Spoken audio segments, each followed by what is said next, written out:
Aujourd'hui, c'est la fin de la prise d'otage. Nos clients Bachir Fofana et Moustapha Diakhaté ont été jugés sans verdict. Très longtemps, ils sont restés embastillés de façon illégale, donc détenus illégalement pour cause de grève.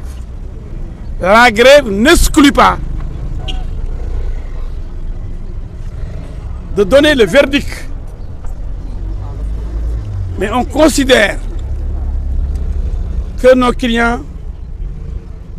Moustapha Diakhaté et Bachir Fofana étaient des otages. Parce qu'au moment où on refusait de vider leur délibéré, le tribunal donnait des verdicts. Donc, il y a eu discrimination. Nous dénonçons avec la dernière énergie cette façon de faire, cette prise d'otage d'hommes politiques et de chroniqueurs. C'est inacceptable. Ça viole les droits de l'homme. Les citoyens ont le droit d'être jugés. Et s'ils sont jugés, le verdict doit tomber. Et ce verdict a tardé à tomber. C'est ce que nous déplorons aujourd'hui. C'est inacceptable. Maintenant, vous avez vu, Moustapha Diakhaté 15 jours, alors qu'il a fait plus d'1 mois là-bas. Bachir Fofana, 2 mois sursis. Pourquoi donc les envoyer en prison? Pour 15 jours et 2 mois sursis. C'est parce qu'ils n'ont rien fait. Ils n'ont absolument rien fait. Et d'ailleurs, Moustapha Diakhaté a été relaxé pour le délit qu'on a créé, qui n'existe pas dans le code pénal, d'offense à une personne, etc. Ça, c'est par rapport à des prérogatives, en fait, déléguées par le président de la République. Le président n'a délégué jusqu'à présent aucune de ses prérogatives depuis qu'il a été installé à l'avenue au palais Léopold Sédar Senghor. Je dis et je le maintiens, je défie le parquet, qu'ils me disent quelles sont les prérogatives déléguées à qui que ce soit par le président de la République depuis qu'il a été installé au pouvoir. Ça n'existe pas. Qu'on arrête donc d'arrêter les gens pour ce délit qui n'existe pas encore. Le président Diakhaté, Bassirou Diomaye Diakhar Faye n'a jamais délégué des prérogatives à quelqu'un ici. Qu'on arrête d'arrêter les gens en disant que oui, pour délit d'offense à quelqu'un qui aurait une partie ou telle de tout de des prérogatives du chef de l'État. Ça n'existe pas encore dans ce pays-là. Qu'on arrête d'arrêter les gens pour ça. Vraiment, je lance un appel au parquet d'arrêter cette façon de faire. Ce n'est pas possible. Ensuite, l'offense au chef de l'État, nous allons faire appel. 15 jours. Parce que nous considérons que Moustapha Diakhaté n'a offensé personne. Le terme qu'il a utilisé n'est pas injurieux. Les gens ne parlent pas bien le français dans ce pays-là. Quand on utilise des termes français, ça dérange. Et quand on utilise des termes wolof, ça dérange. Quand il a dit Alkou, on l'a envoyé en prison. Mais pour des mots qui sont sujets à interprétation, à discussion, on envoie les gens en prison. Arrête! Arrêtons cela! C'est pas possible. C'est ce que je voulais dire aujourd'hui. Mais les amtei, moi, sous nos clients, moi, Bachir Fofana, avec Moustapha Diakhaté, bàyyi nañ leen. Ginnaaw ñu téye leen téye boo xam ne jaarul ci yoon. Ñu mel ay otage boo ñu téye napp leen dugal leen bërëb bañ leen a génne. C'est inacceptable. Kon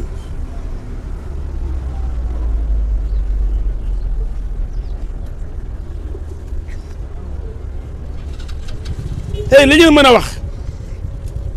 mooy jaay doole moo fi am téye nit atte ko mu wax li muy wax ba pare nga téyewaat ko weer te doo ko wax lan lañ la teg loolu masul am ci réew mi même bu grève amee mën nañ koo vider dañoo lànk bañ téye leen fa ci boobu noonu ñi ngi atte ñeneen di leen jox seen verdict loolu mooy discrimination mooy bañ a yemale parce que ay politiciens lañ parce que ay chroniqueurs lañ parce que dañuy déranger ñu ne non da ngeen toog prison ndax greffier yi dañoo grève loolu lay la boo xam ne ñun mënuñu koo nangu ndax ci booba noonu ñu doon atte ñeneen di leen wax ne tëj leen nangam bàyyi nañu nangam kon lii lu muy nuru lu muy nuru téye ay jàmbur ndax dañuy déranger loolu nag ñun ñu ngi koy jooytu bu baax ndax buñ tëjee Moustapha Diakhaté fukki fan ak juróom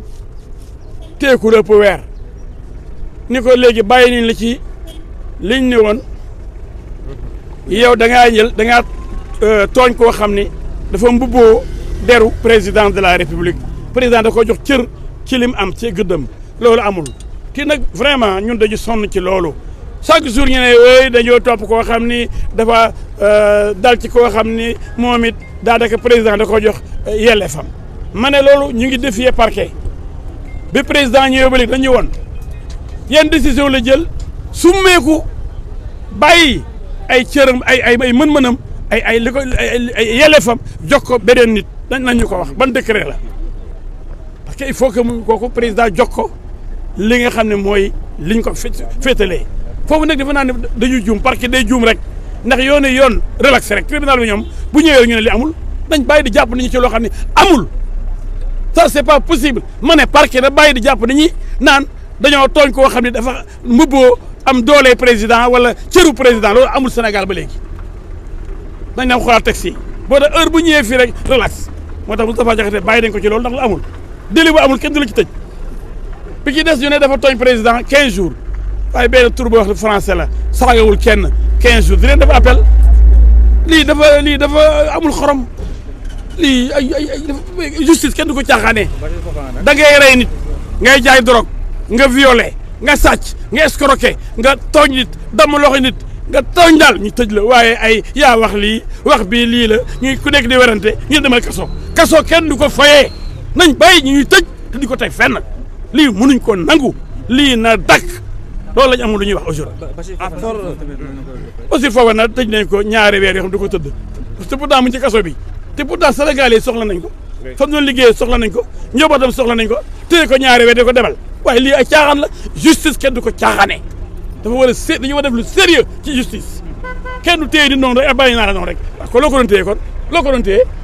bi nga xamee ni kay boo ko téyee mënoo koo tëj loo koy téyee waaye nañ bàyyi li waay. maa ngi rafetlu bu baax li xew tey te mu ëpp solo rek mooy que ne suñu client yi bàyyi nañ leen Moustapha Diakhaté ak Bachir Fofana bàyyi nañ leen il est vrai que retiré nañ condamnation dañ ne Moustapha Diakhaté dafa coupable dañ ko relaxé si offense ci bépp autorité boo xamante ni mun a exercer ay prérogatives chef d'État dañ ne clairement léegi que ne il est coupable offense à chef d'État ci kaw loolu la ko juge bi jox 15 jours 2 mois donc 15 jours 3 mois donc 15 jours alors les 15 jours purgé na ko déjà def na plus de 1 mois donc tey incha allah rabi dina mën a ñibbi kër bu soobee yàlla en même temps aussi que Bachir Fofana tribunal nee na tey que ne moom aussi il est vrai que coupable la li ñu koy toppee tribunal nee na moo ko def mais ci kaw loolu jox na ko quand même sursis